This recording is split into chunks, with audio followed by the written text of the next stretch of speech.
Hello everyone, welcome to freak education. इस वीडियो में डिस्कस करेंगे 25 जुलाई की शिफ्ट 4 डिस्कस करने वाले हैं। सेट नंबर 32 है ये, ठीक है। 39 शिफ्ट हमें टोटल डिस्कस करनी है। ज़्यादा टाइम वेस्ट ना करते हुए सेशन को स्टार्ट करते हैं। और जो लोग चैनल पे नए हैं, चैनल को सब्सक्राइब जरूर कर लो।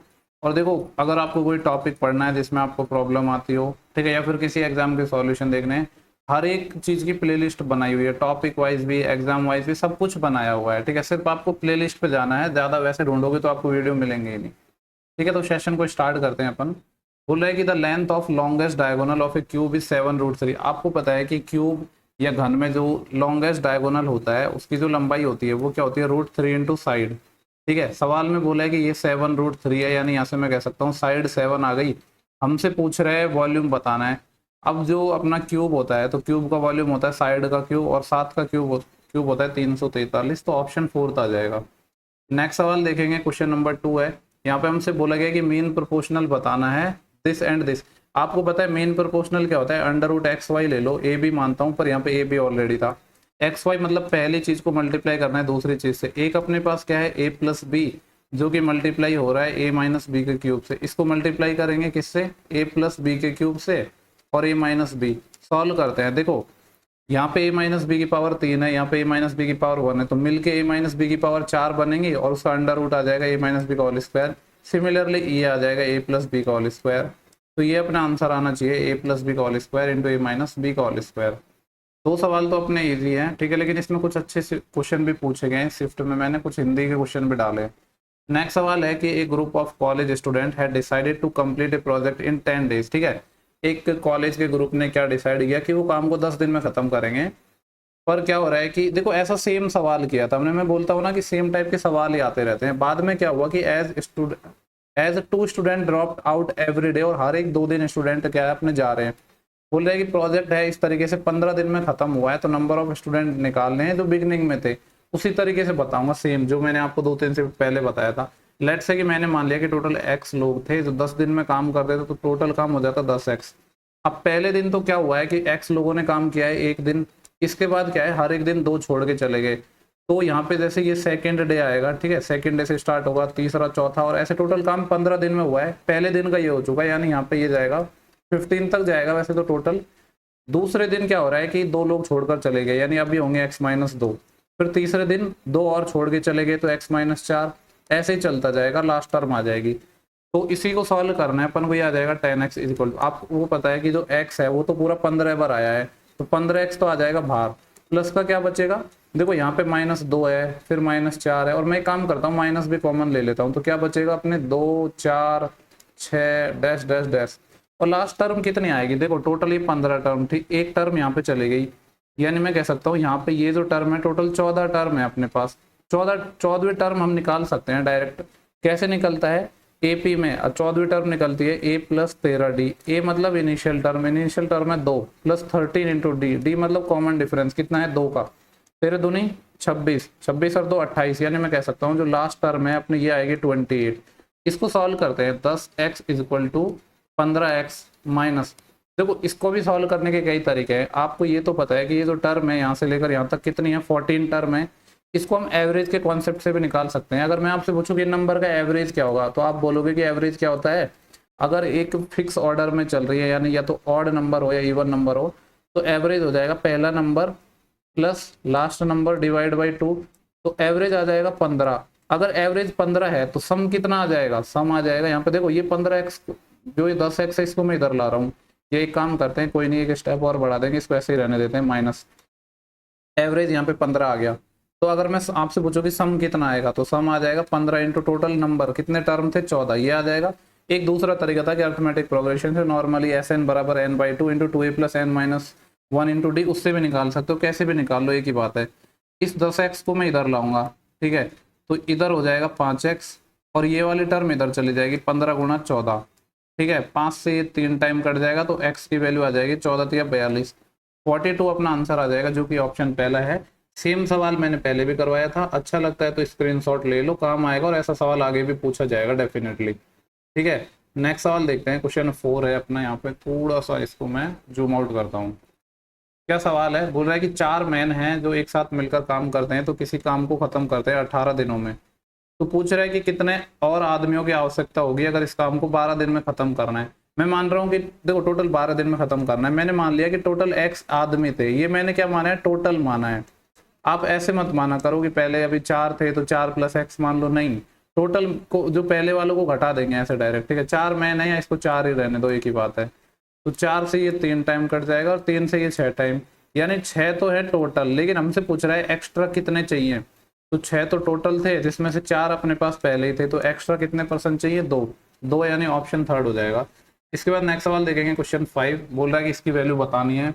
देखो ये है cos 40 + x equal to sin 30 है, इसको मैं क्या लिख सकता हूँ, cos 60 लिख सकता हूँ। cos से तो cos कट जाएगा, 40 + x बराबर 60 आ जाएगा, यानी x आ जाएगा 20। सवाल में भी यही पूछा था कि x की वैल्यू क्या होगी, तो 20 डिग्री हो जाएगी। देखो ये सवाल है क्वेश्चन 6, काफी एक कॉन्सेप्चुअली सवाल पूछा गया है। पहले मैं आपको क्वेश्चन पढ़ देता हूँ। क्वेश्चन इस तरीके से है कि एक सर्कुलर ट्रैक है, ठीक है, जिसमें P और Q 2 लोग रन कर रहे हैं। 500 मीटर का ट्रैक की लंबाई है, अपोजिट डायरेक्शन में रन कर रहे हैं। स्पीड एक की 6 है, दूसरे की 10 है। आगे बोल रहा है कि if they exchange there speed after meeting for the first time, पहली बार मिलने के बाद ये अपनी स्पीड बदल लेते हैं। तो पूछ रहा है कि स्टार्टिंग पॉइंट पर कौन पहले मिल आएगा। एक बात बताओ, यहाँ पे जैसे मान लो इस पॉइंट से इन्होंने चलना स्टार्ट किया, मान लो P अपना इधर जा रहा था, Q अपना इधर जा रहा था, यही वाली स्पीड ले लेते हैं। जैसे कि यहाँ पे P जा रहा था 6 की स्पीड से, ये जा रहा था 10 की स्पीड से। अब देखो पहली बार मिलेंगे, अपोजिट डायरेक्शन में जा रहे हैं, तो कहीं किसी इस मान लो कि इस पॉइंट पर ये मिले, तो यहाँ से ये इधर गया, ठीक है, और ये यहाँ से इधर गया। देखो ये 10 की स्पीड से जा रहा था, मैं एक एग्जाम्पल बता रहा हूँ, ठीक है, कि कितना टाइम लगेगा एग्जैक्ट वो नहीं बता रहा। मान लो इस पॉइंट पर गया, ये 10 से जा रहा था, लेट से मान लिया कि इसको 5 घंटे लगे यहाँ पे जाने में, ये कम मान लेते हैं कि 2 घंटे लगे।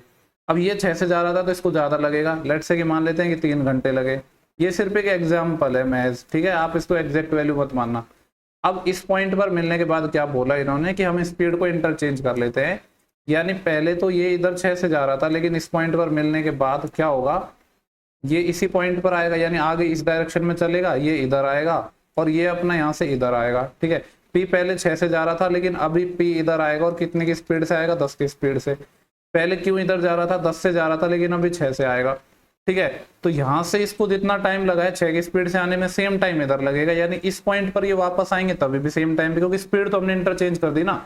यहाँ पे इसको 6 की स्पीड से जाने में 3 घंटे लग रहे थे, वापस ये 3 घंटे में आ जाएगा। स्पीड तो अभी भी इधर 10 है, तो ये इधर आएगा, तो इसको ये 10 मीटर मतलब सेम टाइम लग जाएगा, 2 घंटे, यानी इस स्टार्टिंग पॉइंट पे आएंगे तभी भी ये सेम टाइम पर आके पहुंचेंगे, ठीक है। उम्मीद कर रहा हूँ कि आपको ये सवाल समझ आ गया होगा। नहीं समझ आ रहा है तो एक वर्बली सोच के देखना आप जस्ट इस चीज को, ठीक है। ज्यादा टाइम दे नहीं सकते हैं यहाँ पे, हम नेक्स्ट सवाल पे चलेंगे, जरूरत पड़ेगी तो एक शॉर्ट वीडियो बना दूंगा। नेक्स्ट सवाल है अपना क्वेश्चन नंबर 7, बोल रहा है कि क्यूबॉइड है, ठीक है, क्यूबॉइड है जिसकी साइड है 4, 6, 8। इसको एक पेपर से कवर किया जाता है। आगे बोल रहा है पेपर को हमने रिमूव कर दिया और इससे एक स्क्वायर बनाया है। तो पूछ रहा है कि स्क्वायर की साइड क्या होगी। देखो स्क्वायर बनाया है, स्क्वायर में एरिया होता है, वॉल्यूम तो होता नहीं, यानी कुछ नहीं। इस बार आपको एरिया इक्वल करने हैं, ठीक है। जनरली शेप को कन्वर्ट करते हैं तो वॉल्यूम इक्वल करने होते हैं, पर यहाँ पे एरिया इक्वल करने होते हैं। तो जो क्यूबॉइड है उसका जो वॉल्यूम है वो क्या, सॉरी एरिया क्या होता है, twice of L B plus B H plus H L, ठीक है। डायरेक्ट वैल्यू रख रहा हूँ, ट्वाइस ऑफ एल बी, यानी 4 6 की 24 प्लस 6 8 48 और 8 चौके 32, ये बराबर आ जाएगा। अगर स्क्वायर की साइड 1 है, सॉरी ए है, तो ये ए का स्क्वायर। देखो ये हो जाएगा 30 और 40 70, 70 और 20 90, 90 और 4 94, 94 और 8 102, 102 और 2 104, 104 का डबल यानी हो जाएगा 208 इक्वल टू ए स्क्वायर है। अब देखो मेरे को ए निकालना है। आपको पता है कि 14 का स्क्वायर 196 होता है और 15 का स्क्वायर 225 होता है, यानी आंसर है वो 14 से 15 के बीच में ही आएगा। इतना तो हमें पता है कंफर्म। देखता हूं मैं कितने ऑप्शन है 14 से 15 के बीच में। ये नहीं है, ये नहीं है, ये नहीं है, एक ही ऑप्शन हो गया। तो ज्यादा मेहनत नहीं करनी कि आपको आएगा कितना, ठीक है। इसके बीच में आ जाएगा, एग्जैक्ट निकालना नहीं है, बस कहीं आप एग्जैक्ट निकालने में टाइम वेस्ट करो। इसके बाद नेक्स्ट सवाल है, यहाँ पे बोला गया कि S deposit A total of रुपए 50,000 इन 2 अकाउंट, ठीक है। एस है 50,000 रुपए डिपॉजिट करता है 2 अकाउंट में, जो इसको 8% और 12% के साधारण ब्याज देता है एनुअली। बोल रहा है कि 1 साल के बाद उसको टोटल 5200 रुपए मिलते हैं इंटरेस्ट के रूप में। तो हमसे पूछ रहा है कि 12% पर उसने कितना पैसा इन्वेस्ट किया। देखो इस सवाल में हम एलिगेशन लगा सकते हैं, लेकिन एलिगेशन लगाने के लिए हमको ओवरऑल रेट निकालनी पड़ेगी। और इसका एक और भी तरीका होता है कि आप, ठीक है, मैं इसको देखो, इस पे मैंने वैसे वीडियो बना रखे हैं। इसके 2 तरीके होते हैं। एलिगेशन से बता रहा हूँ आपको, एक दूसरा तरीका भी होता है, ठीक है। मैं आपको एक काम करूंगा, दोनों ही बता दूंगा, कोई नहीं, वीडियो 5 मिनट बड़ी हो जाएगी तो क्या प्रॉब्लम है।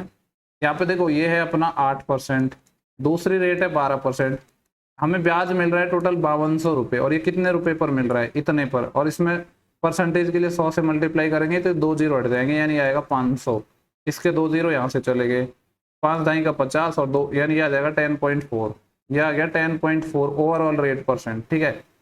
तो माइनस करेंगे तो 0.6 से 11, यानी ये आएगा 1.6%, और इधर आएगा कितना 2.4%।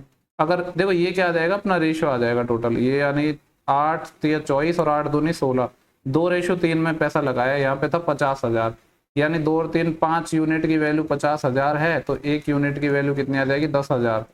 तो इधर 20,000 लगाए, इधर 30,000 लगाए, पूछ रहा है 12%, 12% के करस्पॉन्डिंग रेशियो 3 था, तो 3 की वैल्यू कितनी आ जाएगी 30,000, ठीक है। तो ये हो गया, ये मेथड 1 हो गया। मैं आपको एक दूसरा मेथड और बताता हूँ, ठीक है। वो भी कुछ नहीं है, एक तरीका डेविएशन ही है अपना। अपने पास रेट क्या थी, एक तो थी 8%, दूसरी रेट 12% है, उसको मैं ऐसे लिख दूँ 8 + 4%। अगर मैं अब आपसे पूछूं कि ओवरऑल अगर हम यहाँ भी 8 लेते, यहाँ भी 8 लेते, तो हमें इंटरेस्ट कितना मिलता, 50,000 रुपये पर 8% मिलता, यानी 50,000 का 8% ही ब्याज मिलता, यानी कितना मिलता 4,000 रुपये मिलता। लेकिन एक्चुअली में मिला कितना है, 5200 मिला है, मतलब ये 1200 एक्स्ट्रा मिला है। ये 1200 रुपये एक्स्ट्रा क्यों मिला है, क्योंकि ये जो सेकंड केस है इसका 4% की वजह से मिला है। तो इस सेकंड केस का 4% इतना है, तो अगर इसका मेरे को 100% निकालना हो तो दोनों साइड 25 से कर देंगे मल्टीप्लाई, तो 0 0 25 दूनी 50, 5 असिल 25 से कम 25 और 5 30। तो दूसरे केस का जो 100% पैसा है वो है 30,000। हमसे यही पूछा था, जो सेकंड वाला केस है यानी 12% पर कितना दिया था। उम्मीद कर रहा हूँ कि दोनों सवाल समझ आ गए होंगे, मतलब दोनों कॉन्सेप्ट। सेकंड वाला ज़्यादा अच्छा है बल्कि देखा जाए तो। नेक्स्ट सवाल है क्वेश्चन 9 DI का है। यहाँ पे ये ईयर दे रखा है, इधर सैलरी है और इधर ट्रांसपोर्ट, इंटरेस्ट और टैक्स है। इस तरीके से सवाल में पूछा गया है कि what is the average amount of salary per year salary का एवरेज पूछा है which the company has to pay during these 4 year. देखो सैलरी अपनी ये है, सारा डेटा है 1000 रुपीज में, और एवरेज पूछा है, सबको जोड़ लो। इस डाटा का कुछ रिक्वायरमेंट ही नहीं हमें, सबको जोड़ूंगा तो 0 0 0, इधर आएगा 5 और 5 10, 1 असिल, 1 और 2 3, 3 और 2 5, 5 3 8, 8 3 11, 1100। इस 1100 का एवरेज निकालना है, यानी 4 से देंगे भाग, तो ये आ जाएगा 4 दूनी 8, फिर यहाँ से बचेंगे कितने अपने पास 3, 30 हो जाएगा, 4 संते 28, 2 20, 4 पंजे 20, ये आ गया 275। और 1000 में डाटा था तो इसके पीछे 1000 लगा सकते हो, यानी 3 0 चिपका सकते हो, ये वाला ऑप्शन आ जाएगा। इसके बाद देखेंगे नेक्स्ट सवाल, क्वेश्चन नंबर 10 है, ठीक है। यहाँ पे इसको थोड़ा सा एडजस्ट कर लेता हूँ। सवाल हमसे क्या बोला गया है कि तरुण है हमारे पास, तरुण के पास बसाव के स्वामित्व वाले भूखंड के क्षेत्रफल, बसाव क्या है, नाम है क्या किसी का। Tarun own a plot of land having an area of that was 10% more than the area of plot owned by Basav. बिल्कुल, एक तो तरुण है अपने पास, ठीक है, दूसरा जो व्यक्ति है वो बसाव है। तो हमसे बोल रहा है कि तरुण के पास है जो एरिया है वो 10% एक्स्ट्रा है, किसके पास से, बसाव के स्वामित्व से। 10% होता है 1/10, यानी इसके पास 10 यूनिट है तो इसके पास 11 यूनिट आ गया। आगे बोल रहा है while the area of the plot land by Nakul was 40% more than the area of plot by Tarun. Nakul के पास, एक तीसरा बंदा नकुल हो गया जिसके पास 40% ज्यादा है, किससे, तरुण से। 40% होता है 2/5, यानी तरुण के पास 5 यूनिट है तो इसके पास 7 यूनिट होगा। तो ये 5 और 7 को बनाना पड़ेगा हमें सेम। इनको सेम कैसे बना सकते हैं, 11 और 5 को सेम 55 बना सकते हैं, यानी इस रेशियो को मल्टीप्लाई करना होगा 5 से और इस रेशियो को मल्टीप्लाई करना होगा 11 से। तो यहाँ से मैं कह सकता हूँ तरुण, बसाव और नकुल का कितना आ जाएगा, 11 पंजे 55 और 5 ढाई 50, और नकुल का हमें मल्टीप्लाई करना पड़ेगा 11 से, तो 11 7 77, ये आ गया। अब हमसे बोला गया कि नकुल के जो भूखंड है उसका एरिया है वो है 2695 वर्ग फीट, तो बसाव के पास कितना होगा, तरुण का है ये रहा, सॉरी नकुल का बोला, यानी 77 यूनिट की वैल्यू है अपने पास 2695, और हमें वैल्यू निकालनी है किसके पास, बसाव के पास, यानी 50 की वैल्यू निकालनी है। तो इससे कम आंसर आएगा, सारे ऑप्शन है भी। तो देखो यहाँ से 11 से काट रहा हूँ मैं 7 टाइम, और 11 से इसको काटूंगा तो 11 दूनी 22, 4 बचेंगे 49 हो जाएंगे, 11 चौके 44, 5 बचे 55 और 11 पंजे 55, 7 से और काट लेते हैं, 7 ते 21, 3 बचे 7 पंजे 35, 1 यूनिट की वैल्यू 35 आ गई, हमें 50 की चाहिए। 35 पंजे होते हैं 175 और 0 और चिपक जाएगा, यानी कितना आएगा 1750, 1750, यानी ऑप्शन नंबर पहला। 35 पंजे 29 पंजे, ये सारी चीज तो आपको रटी हुई होनी चाहिए। देखो नेक्स्ट सवाल है अपना क्वेश्चन नंबर 11। यहाँ पे बोला है कि इसको सॉल्व करना है और बोल दिया कि एस टी यू का सम जीरो नहीं है। जीरो इसलिए बोला कि आप यहाँ पे जीरो वगैरह वैल्यू ना लो, लेकिन यहाँ पे आप वैल्यू तो ले सकते हो, बस ऐसे लेनी है कि सबका सम जीरो ना हो। और देखो वैल्यू पुटिंग से तो हर कोई बना लेगा इस सवाल को, लेकिन मैं एक्चुअली में इस सवाल में आपको वो सिखाना चाहता हूँ। इसको आप बेसिक से बनाएंगे। अब देखो बेसिक से बनाएंगे तो यहाँ पे क्या है, एस स्क्वायर है, इधर टी स्क्वायर है, इधर 2st है, यानी ये बन गया एस प्लस टी का होल स्क्वायर, और ये है माइनस का यू स्क्वायर डिवाइड बाई, नीचे देखो एस स्क्वायर टी स्क्वायर है, यहाँ तो स्क्वायर नहीं बन रहा, लेकिन देखो टी स्क्वायर है, यहाँ पे टी यू है और यहाँ पे यू स्क्वायर, यानी यहाँ पे स्क्वायर तो बनेगा। पहले तो मैंने लिख दिया एस स्क्वायर और माइनस लूंगा कॉमन, यहाँ से जब माइनस कॉमन लूंगा तो T square plus you square plus 2tu बनेगा, यानी ये बन जाएगा अंदर यू प्लस टी का होल स्क्वायर। दोनों जगह ए स्क्वायर माइनस बी स्क्वायर की आइडेंटिटी लग जाएगी, तो एक तो हो जाएगा S plus T plus you into S plus T minus you, इसको डिवाइड करेंगे S minus you minus T, और एक हो जाएगा S plus you plus T. ठीक है, तो ये वाली टर्म तो इससे कट जाएगी। अब देख लो क्या बचा है, ऊपर S plus T plus you चाहिए और नीचे S minus you minus T चाहिए, पहला वाला ऑप्शन आ जाएगा। ठीक है,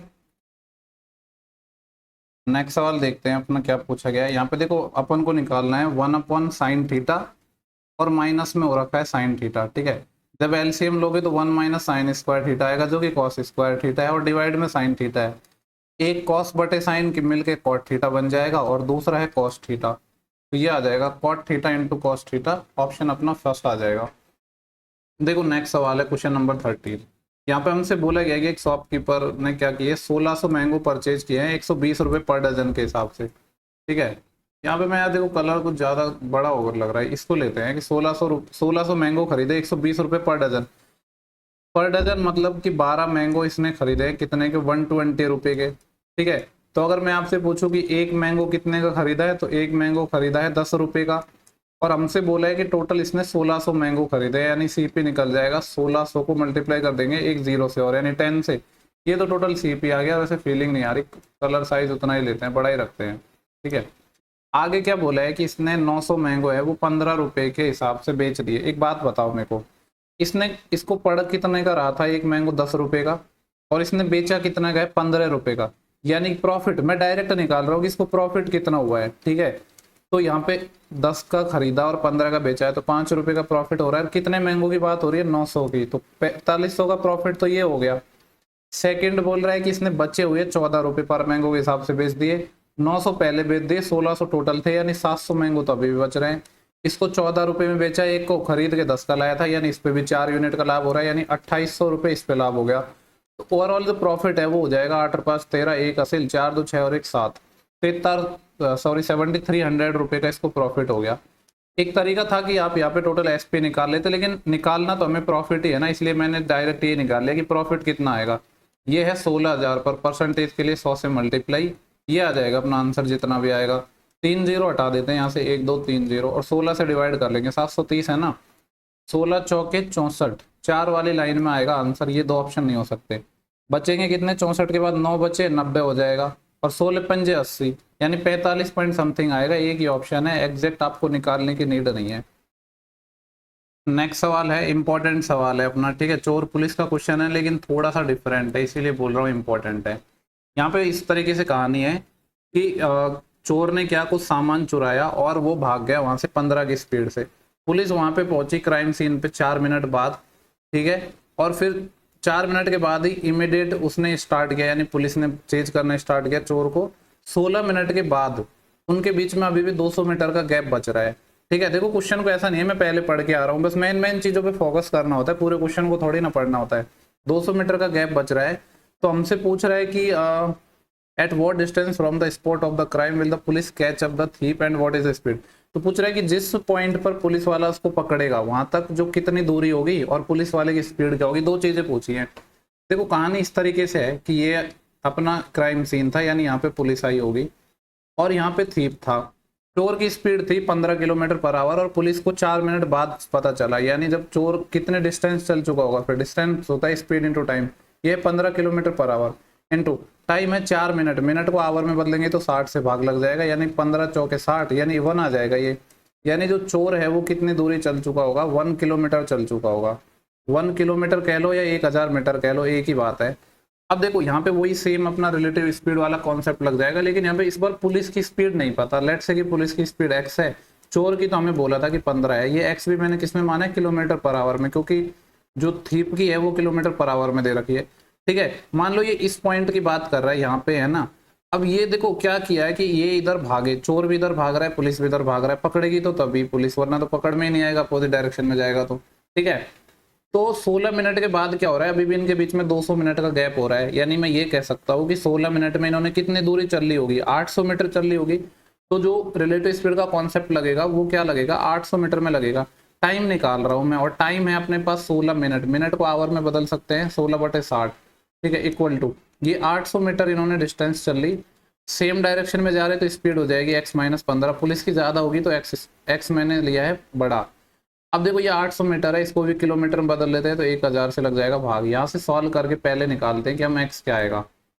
तो यहाँ से देखो मैं कह सकता हूँ कि ये 2 0 से अपने 2 0 चले जाएंगे, है ना। और इस 1 0 से ये 1 0 चले जाएगा, तो यहाँ से अपना ये आ जाएगा। और 8 से ये चले जाएगा 2 टाइम। देखो ये है 2/6 आ रहा है, यानी 1/3 आ जाएगा, इक्वल टू ये आ रहा है 1/x-15। इसको सॉल्व करेंगे, ये इधर मल्टीप्लाई हो जाएगा, ये इधर हो जाएगा, तो x यहाँ से आ गया 18। x क्या है, x है स्पीड ऑफ पुलिस, यानी ये 18 किलोमीटर पर आवर आ गया। तो पहले तो ये देखो 18 कौन सा ऑप्शन है, 18 तो एक ही, बाकी किसी में भी 18 नहीं है, तो यही वाला आंसर आ जाएगा। और दूसरा ये पूछा था कि कितनी दूरी पर इसको ये पकड़ेगा। एक चीज निकाल ली है, दूसरी आप निकाल सकते हो चाहो तो, वरना रिक्वायरमेंट यहाँ पे है नहीं, क्योंकि जब हम चोर की पुलिस की स्पीड निकाल चुके हैं तो वो दूरी तो निकालना सिंपल सी बात है। बट यहाँ पे रिक्वायरमेंट नहीं है तो हम नहीं निकालते हैं, आप खुद निकाल लेना, क्योंकि ऐसे सवाल मैं बहुत करवा चुका हूँ। नेक्स्ट सवाल है कि इन द फॉलोइंग फिगर, एक फिगर है जिसमें इस तरीके से चीजें हैं। यहाँ पे देखो ये पॉइंट आपको शायद दिख नहीं रहे होंगे, ये पॉइंट डी है, ये पॉइंट ए है, ये पॉइंट अपना ई है, ये पॉइंट सी है, ये पॉइंट बी है। ये वाला पॉइंट क्या है, बी है। ये वाली दूरी x है, ये वाली दूरी 9 है, ये वाली दूरी 6 है, और ये वाली दूरी है 4। हमसे वैल्यू पूछी है x की। अब मैं इसको बड़ा कर रहा हूँ डायग्राम को थोड़ा, ठीक है। x पूछा है, देखो ये क्या है, अपने 2 सर्कल हैं, और ये अपने पास है ये सेंटर के बीच की डिस्टेंस। कुछ और भी दे रखा है क्या सवाल में, सवाल ही गायब हो गया अपना। तो क्या था, ये वाला सवाल था कि 2 सर्कल है जिनके रेडियस 4 और x सेंटीमीटर है, AC अपने पास है टेंजेंट।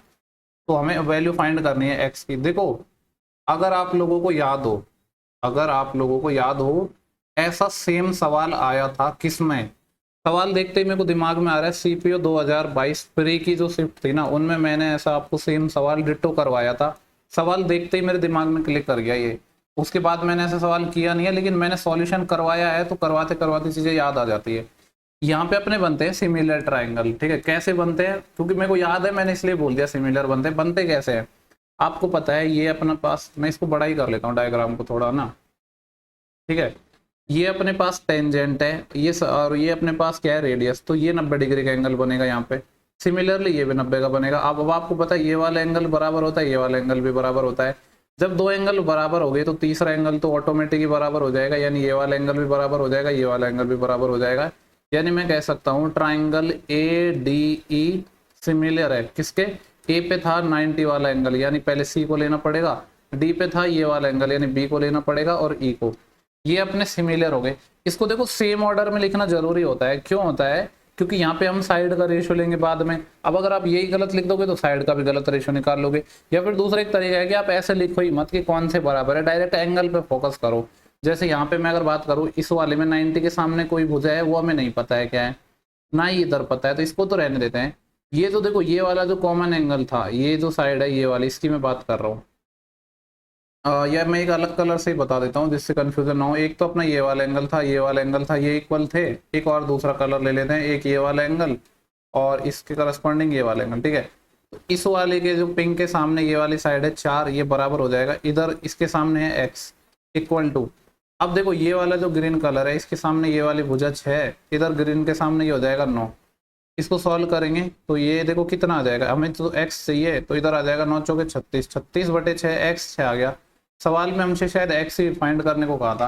तो देखो इसलिए मैं बोलता हूँ कि अगर आप प्रीवियस ईयर सवाल कर लोगे तो आपको नए सवाल लगेंगे ही नहीं, ऐसा लगेगा कि ये सवाल तो आप बना के आए हो, और कॉन्फिडेंस भी आएगा। जैसे मैंने यहाँ पे बोल दिया कि ये सवाल पहले मैं बना चुका हूँ और मैंने आपको करवाया है, तो इसलिए एग्जाम भी दिमाग में आ गया। देखो नेक्स्ट सवाल है क्वेश्चन 16 आपके सामने है। यहाँ पे कुछ चीजें दिख नहीं रही थी तो मैंने उसको हाईलाइट कर दिया। यहाँ पे बोल रहे हैं पी क्यू क्या है, डायमीटर है, पी क्यू व्यास है, ठीक है, सेंटर इसका ओ हो गया, एंगल क्यू आर 100 है, हमसे पूछा है एंगल पी एस आर, ठीक है। मैं एक काम कर रहा हूँ, इसको थोड़ा सा हम जूम कर लेते हैं। हमें निकालना है पी एस आर, यानी ये वाला एंगल फाइंड करना है कि ये कितना होगा। तो यहाँ से निकालते हैं।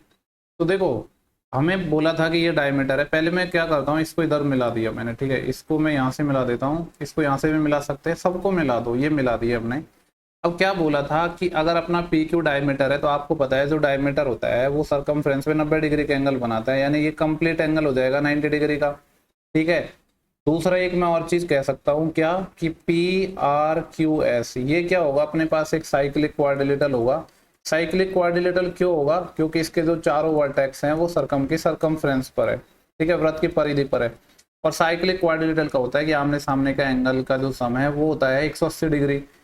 देखो और आमने सामने के कौन होते हैं, एक छोड़ के एक, जैसे आर है तो आर के सामने होगा एस, यानी मैं कह सकता हूँ ये जब 90 है तो ये कंप्लीट एंगल अगर मेरे को फाइंड करना होता तो ये 90 डिग्री है, लेकिन मेरे को कंप्लीट फाइंड नहीं करना है, मेरे को सिर्फ इतना सा फाइंड करना है। ये पूरा 90 है तो इतना सा 90 से कम होगा, ये तो श्योरिटी है। 90 से कम ये नहीं हो सकता, 90 से कम ये नहीं हो सकता। दो ऑप्शन तो मैंने ऐसे ही हटा दिए। अब आगे सॉल्व करते हैं। देखो अगर मैं बेस क्यू आर को लूँ, आपको पता है कि अगर सर्कल में मान लो ये अपना बेस है, ये सरकमफ्रेंस पर थीटा एंगल बनाता है, तो सेम बेस पर ये यहाँ पे सेंटर पर 2 थीटा बनाता है, ये क्यू आर पर ये सेंटर पर 100 बना रहा है, तो ये सेम बेस पर सरकमफ्रेंस पर यानी कौन सा एंगल बनेगा, ये वाला सेम बेस ये वाला आएगा, ये 50 बनेगा। पूरा 90 था मतलब ये 40 हो जाएगा। तो 40 degree is the correct answer of this question, ठीक है। उम्मीद कर रहा हूँ कि आपको सवाल है वो एकदम समझ आ गया होगा। जो कॉन्सेप्ट यूज हुए हैं वो मैंने आपको बता दिए। नेक्स्ट सवाल पर चलेंगे बिना देरी करे। ये दे रखा है अपन को, ये दे रखा है और हमसे वैल्यू पूछिए इसकी। देखो यहाँ पे आप सोच रहे होगे क्या, देखो यहाँ पे एक तो ना एक चीज मैं आपको और बताना चाहता हूँ जो मैंने बताई नहीं अब तक। मैं आपको फॉर्मूले से बता रहा था सारी चीजें, लेकिन एक चीज और होती है, जैसे यहाँ पे एक और एक दो इक्वेशन है ना, और हमें ये वैल्यू निकालनी है। मान लो कि आप वैल्यू पुटिंग से भी करना चाहते हो चीजों को, हालांकि ये मत सोचना कि यहाँ पे माइनस देख के मैंने ये बोला है, उसका तो कुछ फर्क नहीं पड़ेगा। जो भी फॉर्मूले हैं उसमें प्लस की जगह माइनस लगा देंगे सी के साथ। लेकिन यहाँ पे 2 इक्वेशन है और 3 वेरिएबल है, तो हम वैल्यू पुट भी कर सकते हैं। जैसे कि यहाँ पे तीसरे वेरिएबल लेट से कि सी को 0 मान लिया। जब सी को 0 मान लोगे तो a प्लस बी कितना आएगा, 20 आएगा। सी को 0 मान लिया तो a square plus B square कितना आएगा, 152 आएगा। और जब c को 0 मान लिया तो ये टर्म 0, ये भी 0, यानी हमें निकालना होगा सिर्फ a cube plus B cube. वो यहाँ से निकालना आसान हो जाएगा, इसका क्यूब कर लो तो a क्यूब प्लस का बी क्यूब प्लस जो एक्स्ट्रा टर्म आएगी ना उसको मैं इधर दूसरी साइड ले जाऊंगा, और 20 का क्यूब कितना आएगा 8000, माइनस ये टर्म क्या आती 3ab, और ए बी मेरे पास था नहीं था, ए बी नहीं है बट a प्लस बी है, तो ए बी और चाहिए होगा। अब ए बी कैसे निकलेगा, ए बी निकलेगा इसका स्क्वायर करके, इसका स्क्वायर करोगे तो a स्क्वायर बी स्क्वायर यानी 152 प्लस, ये उन लोगों के लिए बता रहा हूँ जिनको फॉर्मूला नहीं पता है, ट्वाइस ऑफ ये क्या आ जाएगा ए बी इक्वल टू 20 का स्क्वायर 400, यानी यहाँ से अगर मैं ए बी निकालूंगा तो 400 में से 150 जाता तो 250 बचता, लेकिन 2 ज़्यादा गए यानी 250 में 2 कम, यानी ये बचेगा 248, और 2 से डिवाइड भी हो रहा है, ठीक है। तो ये आ जाएगा 2 एकम 2, 2 दूनी 4 और 2 चौके 8। तो यहाँ पे इसकी वैल्यू आ गई 124। हालांकि ऐसे टफ पड़ेगा शायद ये, इसका फॉर्मूला भी मैं बता दूंगा, कोई प्रॉब्लम नहीं है, पर मैंने सोचा इस तरीके से बता देता हूँ तो अब कर ही देता हूँ। 124 है और इधर 3 गुणा 2 6, 0 तो यहाँ पे आ ही जाएगा, 124 गुणा 6 आ रहा है, ठीक है। ये आ जाएगा अगर 100 होता तो 600 और 24 6 की 144 और यानी 744 आएगा। ये कितना आएगा 744 और 0 और 60 जोड़ा तो 7500 और 8000 ये यानी 560 आ जाएगा। तो इस तरीके से भी आप कर सकते हो। बाकी इसका फॉर्मूला क्या है, 4 फॉर्मूले होते हैं टोटल, इसमें आप लगाओगे a plus B plus C by 2 into bracket में raise of a square plus B square plus C square minus a plus B plus C का होल स्क्वायर, ठीक है। वो वाला फॉर्मूला यहाँ पे लगा दोगे, सी की जगह माइनस सी रख देना। नेक्स्ट सवाल है, बोला है कि 40 लीटर का एक मिक्सचर है जिसमें 25% एल्कोहल है और वाटर है 75%। तो ये जो रेशियो कितना आ जाएगा 1:3 में आ जाएगा। टोटल 40 लीटर का था, मतलब 10 लीटर अपने पास ये है और 30 लीटर ये है। बोल रहा है कि 10 लीटर वाटर इसमें ऐड किया जाता है मिक्सचर में, तो परसेंटेज बताना है एल्कोहल का कितना होगा। 10 लीटर क्या ऐड कर रहे हैं वाटर, पहले वाटर 30 लीटर था अभी 40 लीटर हो जाएगा, एल्कोहल तो अभी भी 10 लीटर है। एल्कोहल का परसेंटेज निकालना है, एल्कोहल 10 है, टोटल मिक्सचर हो गया 40 और 10 50 का, तो 1/5 आ गया, और 1/5 आपको पता है कितना होता है 20%, यानी ऑप्शन 3 हो जाएगा। इसके बाद देखेंगे नेक्स्ट सवाल जो कि डीआई का है। यहाँ पे पूछ रहा है कि फॉलोइंग चार्ट इस डाटा को दिखा रहा है इंडियाज एफडीआई में मिलियन यूरोज में। सवाल में पूछा है कि एवरेज बताना है एफडीआई का ओवर द ईयर 1992 टू 1970। देखो 2 ईयर की बात नहीं कर रखा है, ये एक पीरियड की बात कर रहा है, 1992 से लेकर 1997 तक एवरेज बताना है। तो सबको जोड़ लो और भाग दे देंगे 1 2 3 4 5 6 साल का। ठीक है, थोड़ा सा कैलकुलेशन है। पहले मैं इंटीजर वैल्यू जोड़ रहा हूँ, तो 5 और 10 15, 15 और 12 27, 27 और 10 37, 37 और 24, 37 और 4 41, 41 और 20 61, 61 और 1 62 और 30 और यानी 92। ये आ गया अपना 92, तो एक आ गया। प्लस में जो पॉइंट्स में है उनको और ऐड कर लो। एक तो है 0.7, फिर है 0.15, उसके बाद है 0.16, उसके बाद है 0.22, इसके बाद है 0.23 और इसके बाद है 0.36।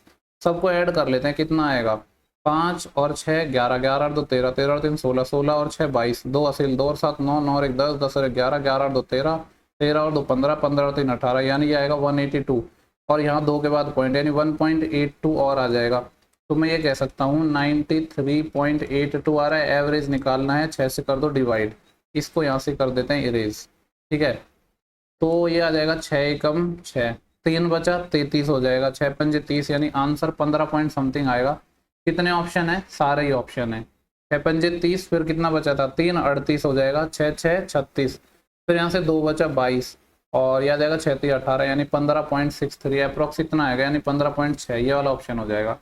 ठीक है, और देखो यहाँ पे अपन 15.7 नहीं ले सकते, इंटीजर में लेते तो 16 लेते, पर यहाँ पे एग्जैक्ट वैल्यू लेनी होगी। इसके बाद देखेंगे नेक्स्ट सवाल है 20। यहाँ पे बोला गया है कि the mark price of A microwave oven is 15,990 और इसको सेल किया जाता है 12,792 में, तो डिस्काउंट कितना मिला है ये हमसे पूछ रहा है।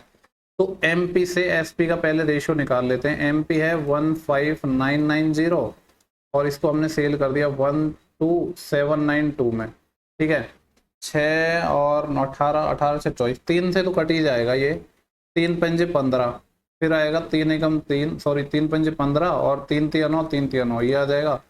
और ये भी कट रहा है कि नहीं, 3 से कटना तो चाहिए। 3 चौके 12, 3 दूनी 6, 1 19, 3 6 18, 2 12 3 और 3 चौके 12, ये आ जाएगा।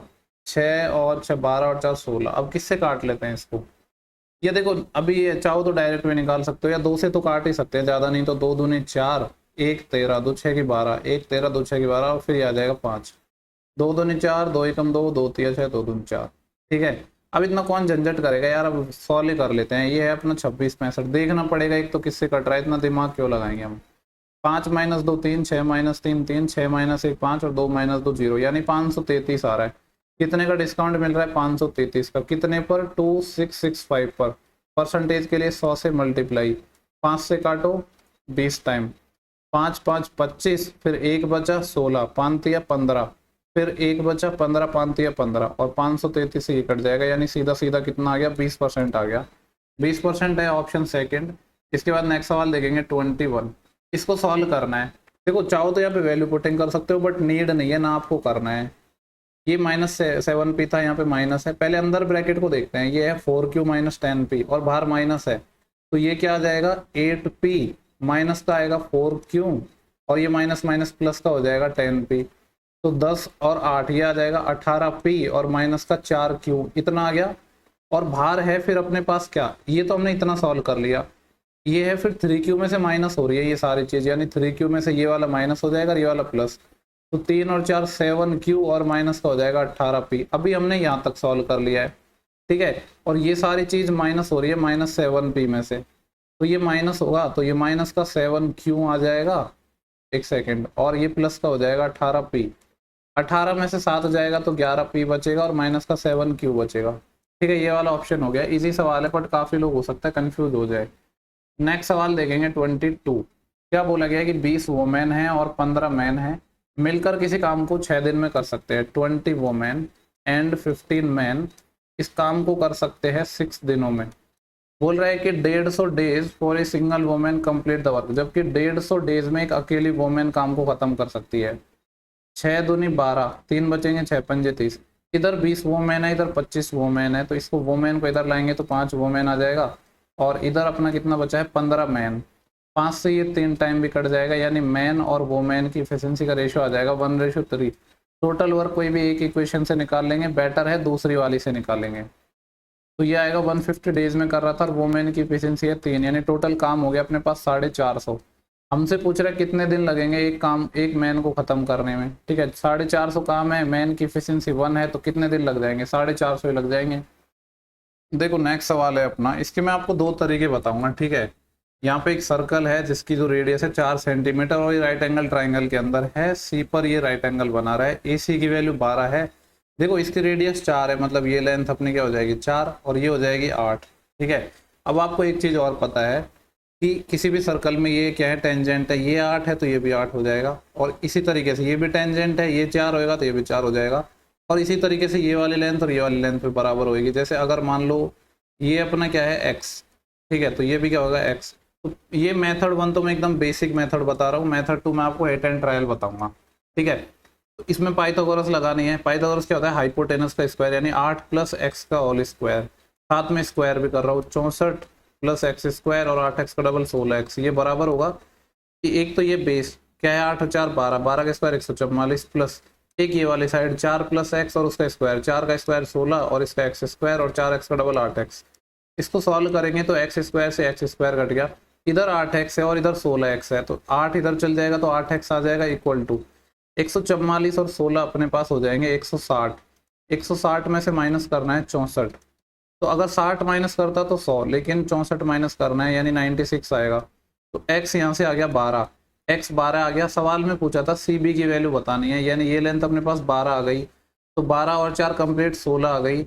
मेथड 2 क्या था? हिट एंड ट्रायल मेथड था। कैसे?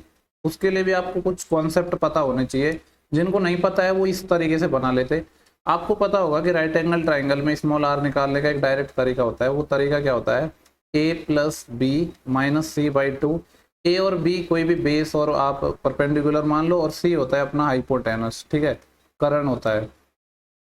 तो जैसे यहाँ पे अपने पास राइट एंगल ट्राइंगल था और सिर्फ हमें एक ही साइड पता थी, लेकिन देखो 12 देख के मेरे दिमाग में आया कि या तो अपना 3 4 5 के रेशियो में होता है। ठीक है, जैसे 3 4 5 होता है, इसमें जैसे ये 12 है, मान लो अगर 3 की वैल्यू 12 होती, ये कितना होता है 4 गुना, तो सारी वैल्यू में 4 गुना लेता तो ये 12, ये 16 और ये कितना आता मेरा 20। फिर मैं देखता कि क्या स्मॉल r सेटिस्फाई कर रहा है कि नहीं। स्मॉल r मतलब a + b - c, a क्या हो जाता है कोई भी एक साइड ले लो 12 और एक 16 और c है हाइपोटेनस 20 डिवाइड बाई 2। तो यहाँ पे 12 और 16 मिलके बन जाती है अपने पास 28, 28 में से 20 जाता तो 8, 8 बटे 2 4, यानी ये सेटिस्फाई कर गई। लेकिन इस तरीके से हमको हिट एंड ट्रायल लगाना होता और सेटिस्फाई करवा के देखनी पड़ती। तो ऐसा भी हो सकता है कि आप लोगों से बनता नहीं और टाइम भी वेस्ट होता है, इसलिए अगर ज़्यादा कुछ नहीं सोचना है तो मेथड 1 लगाओ। वैसे मैं मेथड 2 ट्राई करता क्योंकि मैं हिट एंड ट्रायल से काफ़ी चीज़ें बनाता हूँ। नेक्स्ट सवाल है, क्वेश्चन नंबर है अपना 24। वापस जूम कर लेते हैं अपन इसको। यहाँ पे बोला गया है कि which of the following number is divisible by 44। 44 में क्या आता है 11 और 4। 4 का रूल है कि लास्ट के 2 डिजिट हो, तो ये वाला नहीं हो सकता। बाकी ये 4 से, ये 4 से, ये 4 से, तो 11 और देखना है। पहले तो ये देखो कि ये नंबर कितने डिजिट का है। 2 4 5 डिजिट का है तो सबके आगे 0 लगानी पड़ेगी और 1 बाई 1 चेक करेंगे। 5 - 0 5, 7 - 4 3, 6 - 3 3, 5 और 3 8 3 11, 11 11 से डिविजिबल है, 4 से ऑलरेडी था, यानी नंबर 44 से हो जाएगा। बाकी के 2 ऑप्शन को नीड नहीं थी चेक करने की क्योंकि आंसर पहले ही आ गया है। इस शिफ्ट का लास्ट सवाल है, सॉल्व करना है इसको जब x की वैल्यू 2 और y की वैल्यू 3 हो। तो रख देते हैं, यहाँ पे ये आएगा √2 - √3, इधर क्या आएगा √2 + √3। ऐसे सवालों को सॉल्व करने का तरीका आपको पता है कि रेशियलाइजेशन करना होता है, परिमेयकरण। यहाँ पे प्लस साइन है तो इसके उल्टे से मल्टीप्लाई कर दो और उल्टे से कर दो डिवाइड। सॉल्व करेंगे, नीचे a² - b² का फॉर्मूला लग जाएगा जो कि हो जाएगा 2 - 3 यानी -1 आएगा। इधर हो गया ये a - b का होल स्क्वायर जो कि a² + b² यानी 2 और 3 5 माइनस का ये आएगा 2√6। ठीक है, अब -1 से डिवाइड भी कर दो तो ये तो प्लस का 2√6 हो जाएगा और माइनस का आएगा 5। ऑप्शन 4 मेरे को नजर आ रहा है। तो इस शिफ्ट के पूरे की पूरे 25 क्वेश्चन हम कर चुके हैं और उम्मीद कर रहा हूँ कि आपको सेशन काफ़ी ज़्यादा पसंद आ रहे होंगे। और देखो जब भी जो मैं वीडियो डाल रहा हूँ उस पर मिनिमम 100 व्यूज आ जाएंगे, फिर मैं नेक्स्ट वीडियो अपलोड कर दूंगा। ठीक है, जितना जल्दी 100 व्यू आएंगे उतनी जल्दी नेक्स्ट वीडियो मैं आपको प्रोवाइड करवा दूंगा। अगर एक दिन में आ जाएंगे तो एक दिन में सारी प्रोवाइड करवा दूंगा क्योंकि रिकॉर्ड तो मैंने अब करके रखी है और अपलोड अभी 7 8 मेरे को करनी है।